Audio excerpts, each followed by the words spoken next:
as atividades de comunicação e interação social, então eu preciso de um profissional de apoio escolar.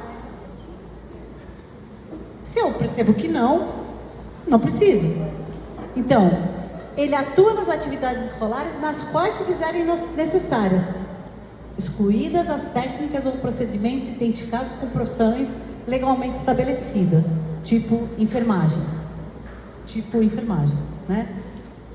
Sua demanda se justifica quando a necessidade específica do estudante não for atendida no contexto geral dos cuidados disponibilizados aos demais estudantes. Vamos dar um exemplo prático? Estou numa creche, certo? Na creche todo mundo usa fralda? Quase todo mundo, né? Quase todo mundo. Quem troca a fralda?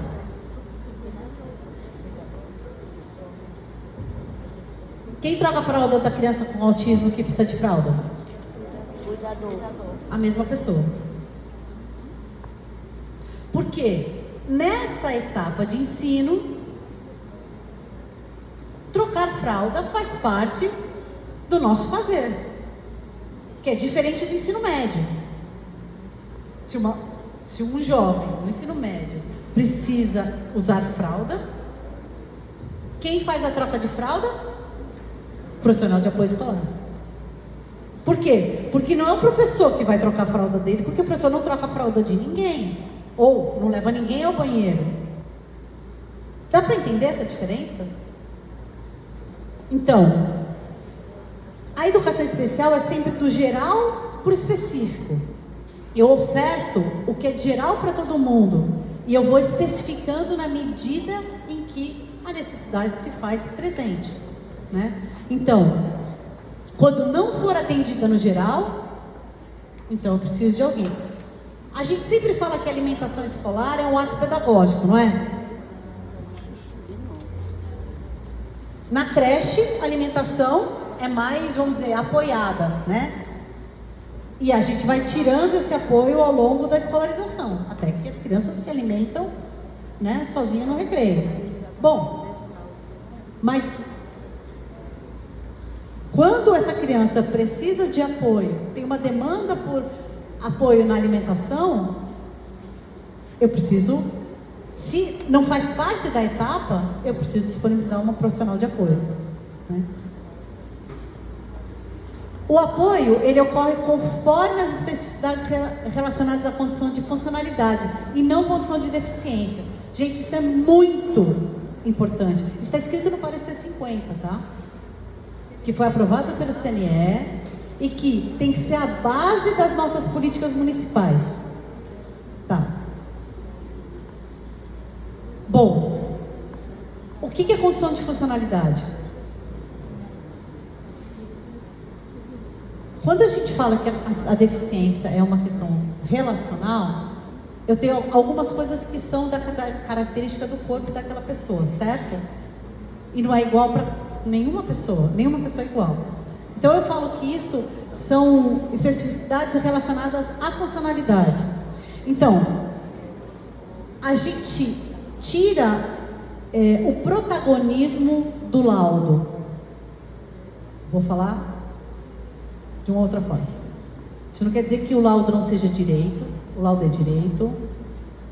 Todo mundo tem direito ao laudo, né? A saúde é um direito humano como a educação, né? Mas quando a gente pensa na perspectiva pedagógica, a gente entende que não é porque a criança tem um laudo de TEA que ela vai demandar todo o nosso cardápio à disposição dos estudantes. Tem crianças que precisam do profissional de apoio escolar. Tem crianças que não precisam desse profissional. Tem crianças que precisam de uma tecnologia assistiva. Tem crianças que não demandam essa tecnologia assistiva. Porque isso tem a ver com a funcionalidade. Entendem isso? Bom, porque o que está como foco é construir a autonomia do estudante. Então, por exemplo, quando a gente pensa na autonomia do estudante, é importante disponibilizar o profissional de apoio escolar? Às vezes é. Mas também é importante pensar como é que a gente vai trabalhar para que ele não seja mais necessário ao longo da vida escolar desse menino. Pode ser que sempre seja necessário? Pode ser que sempre seja necessário. Mas ele não está vinculado ao CID. Dá para entender isso? Vamos lá. Então, quando a gente fala das necessidades de apoio, a partir da perspectiva pedagógica, a gente tem como base um instrumento que a gente chama de estudo de caso, ou uma perspectiva que a gente chama de estudo de caso. O estudo de caso, ele é a base para o atendimento educacional especializado. Quem faz o estudo de caso? Todos os professores, liderados pelo profissional da EE, né? Não é professor... Vamos checar aí. Eu estou gostando das suas falas. É verdade, porque é isso que a gente são as nossas dúvidas, né? Mas se não tiver... O que eu queria que vocês entendessem é que se a gente não tem isso, é como se a gente não tivesse um chão, uma meta. Isso... Eu vou falar uma coisa que aprendi na minha vida. Sabe, agora eu vi traduzido outro dia de uma forma mais popular. Onde tem aviso tem caso. Assim, onde tem aviso tem história, né? Se fala assim, você pode ser uma coisa mais estapafúrdia do mundo. Não faça xixi no carpete. A gente pode olhar e falar assim, nossa, por que tem um aviso não faça xixi no carpete? Pode buscar que alguém fez. E onde tem aviso tem história. E eu acho que isso serve muito para a legislação. Onde tem legislação, significa que aquele direito não estava sendo cumprido sem a legislação. Então isso aqui é para a gente se alertar qual é a direção que a gente tem que ir. Mas isso não quer dizer que isso esteja acontecendo. A nossa comparação da legislação, ela não tem que ser com aqui agora. Ela tem que ser assim, este é o direito que a gente quer garantir. Para garantir isso, o que a gente precisa fazer então? E aí, obviamente, cada rede vai ter um caminho e já vai ter percorrido determinado trecho desse caminho, né? Bom,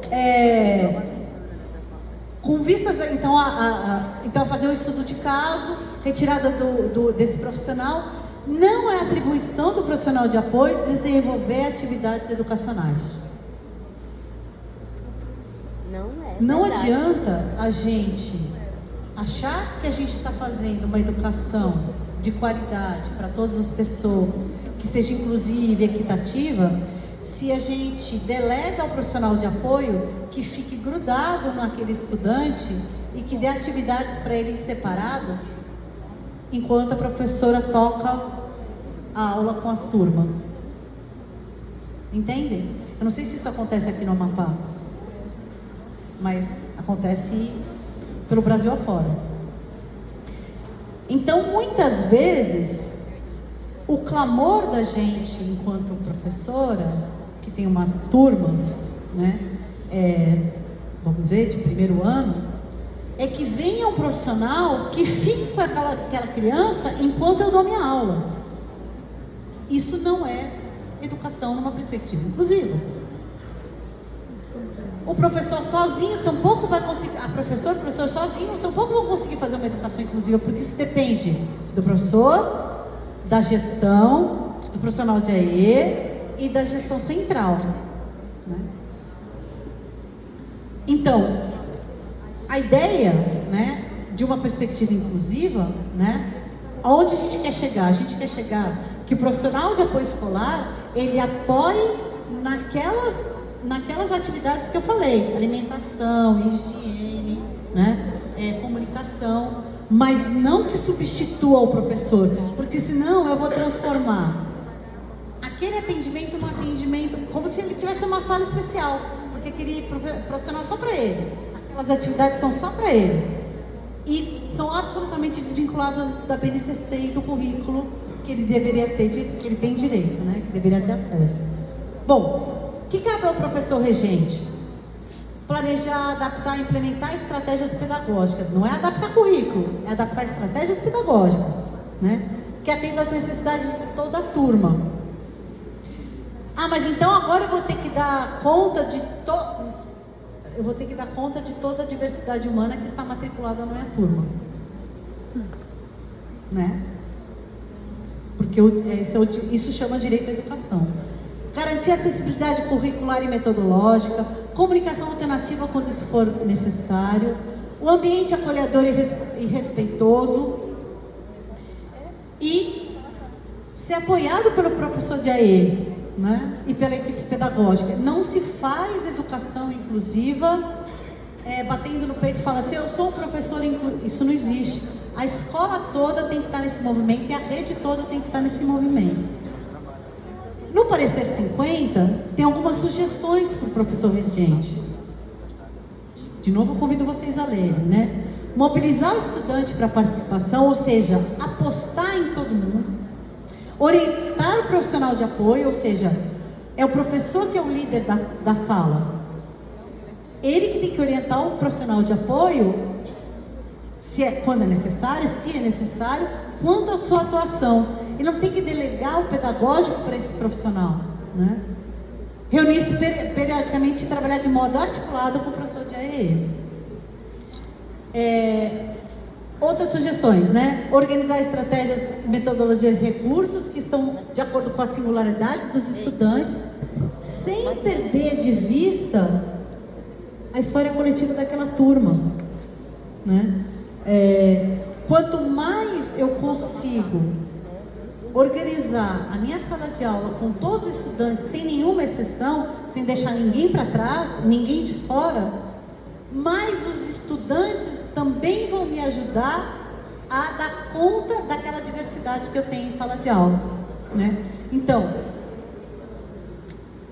gente, olha só, vocês ouvem muito dos professores que os professores não estão preparados para isso? Quem ouviu já essa frase? Quem ouve essa frase? É pouco até, ou tem pouca gente com coragem, né? Ou tem pouca gente com coragem de levantar a mão.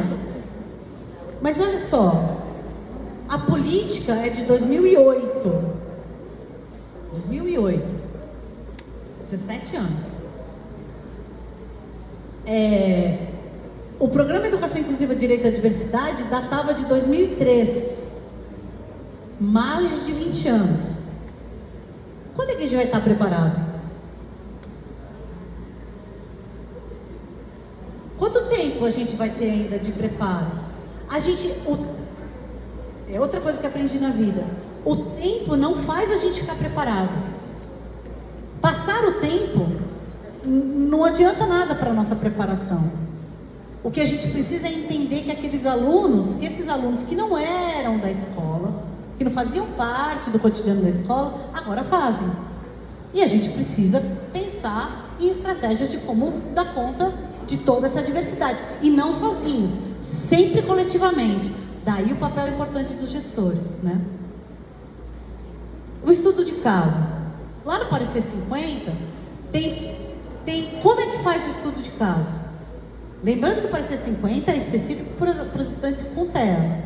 Mas, se vocês entenderem o que está escrito lá, certamente vocês vão conseguir espalhar isso para todos os estudantes com deficiência e também para os sem deficiência. Informações referentes ao aluno, idade, série, escolaridade, funcionalidade. O laudo pode entrar aí como um instrumento complementar, né? Informações coletadas, 2 sobre o aluno, 10 sobre a escola e 10 sobre a família. Por que 10 sobre? Porque eu tenho que dialogar e perceber a minha escola. Qual é o contexto? O que é uma escola? O que é uma educação de qualidade na minha escola? Qual é o máximo que eu consigo atingir? Bom, é essa que eu tenho que atingir para todos os estudantes também. Bom, colaboração e articulação. Feito o estudo de caso, a gente então tem o plano do atendimento educacional especializado e, quando necessário, o plano educacional individualizado, que foi uma conquista justamente dos familiares, né? Os familiares pediram muito esse plano individualizado, né? Mas ambos são de natureza pedagógica. E quem que é o profissional que manja de pedagógico? Pedagogo. Nós. Somos nós, né? Então, a gente, assim como a gente não chega para o médico e fala qual é o remédio que ele tem que receitar, o médico não tem condição de falar para a gente qual é a estratégia que a gente tem que usar para ensinar este ou aquele menino ou menina. Dá para entender isso?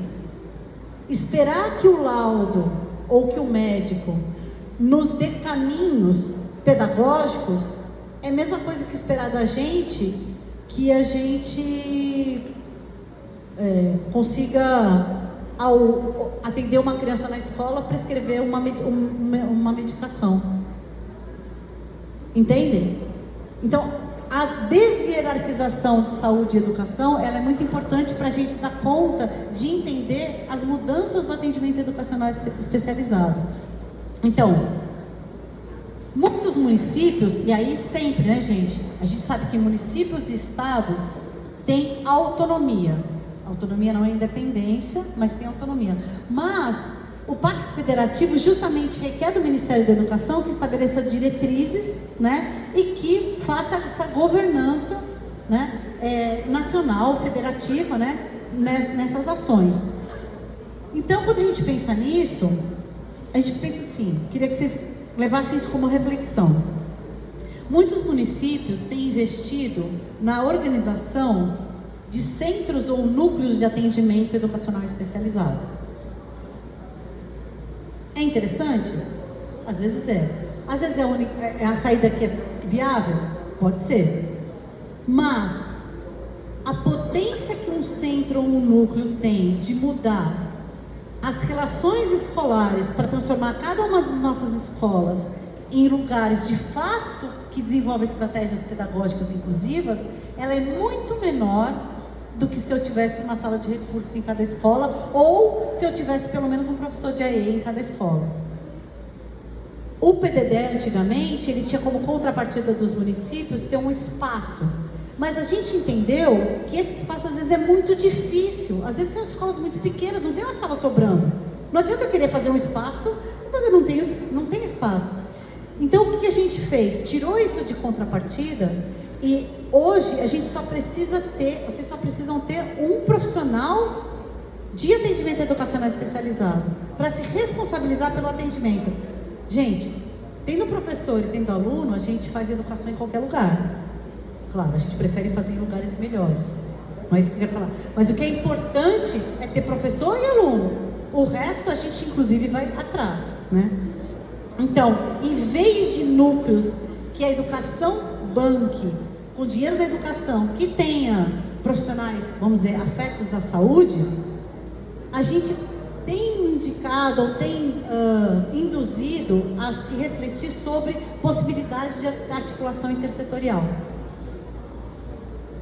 Porque historicamente, a saúde, a assistência, a cultura, o esporte, elas ficam meio apartadas, né? E sem construir essa rede, a educação acaba pegando tudo para ela, né? E a gente tem que dar conta de todas as questões que estão postas na vida dessas famílias, na vida desses meninos e meninas. Bom, como é que eu estou meu tempo? Quase concluído?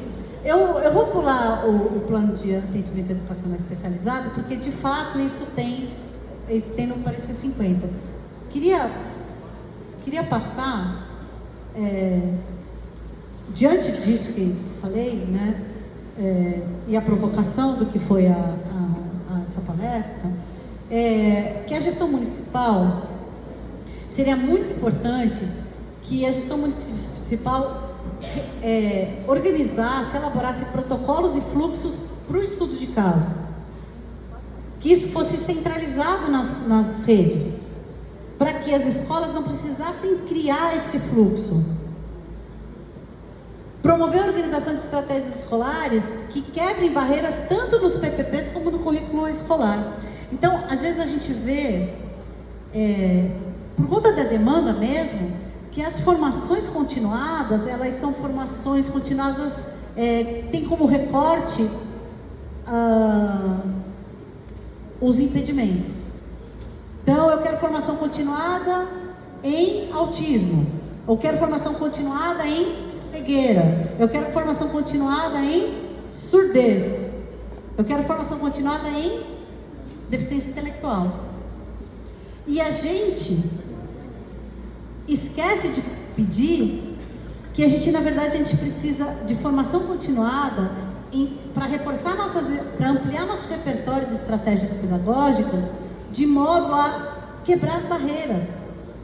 Isso é muito novo. Isso é muito novo. Se a gente não fizer isso coletivamente, a gente não vai dar conta de dar as respostas que as crianças precisam, das crianças, adolescentes e jovens precisam. Outra coisa importante para a gestão: organizar espaços de diálogo entre o professor de AE, não aquela conversa de corredor de pé, né? Mas espaços de diálogo institucionalizados para que possa haver essa articulação. Se o professor do AE tem determinados conhecimentos, se o professor da sala de aula tem outros conhecimentos, é nesse diálogo que a gente consegue ampliar repertório de estratégias pedagógicas baseadas no desenho universal para aprendizagem, por exemplo, baseadas em meios e modos ampliados para dar conta de pensar possibilidades de como esses estudantes vão receber e também devolver o que estão aprendendo.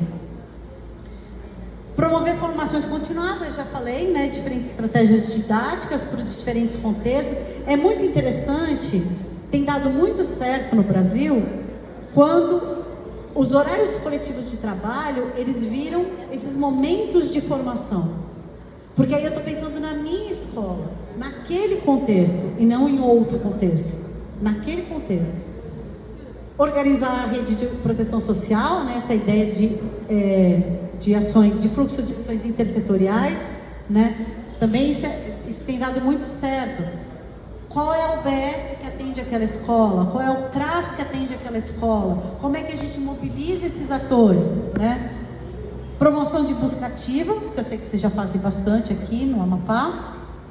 E articular os próprios setores da SME, das secretarias municipais, né? Para pensar em ações de equidade e inclusão consideradas de forma transversal. Então, quando eu vou pensar em todos os programas que eu tenho que pensar na transversalidade da equidade e da inclusão. Bom, para finalizar, né, queria deixar aqui algumas questões de formação, né? Eu já falei um pouquinho da Rede Nacional de Educação Inclusiva, esse empenho da coordenação federativa do Ministério da Educação. Vocês viram aqui o exemplo dos articuladores, viram o exemplo de como o apoio técnico ele pode acontecer.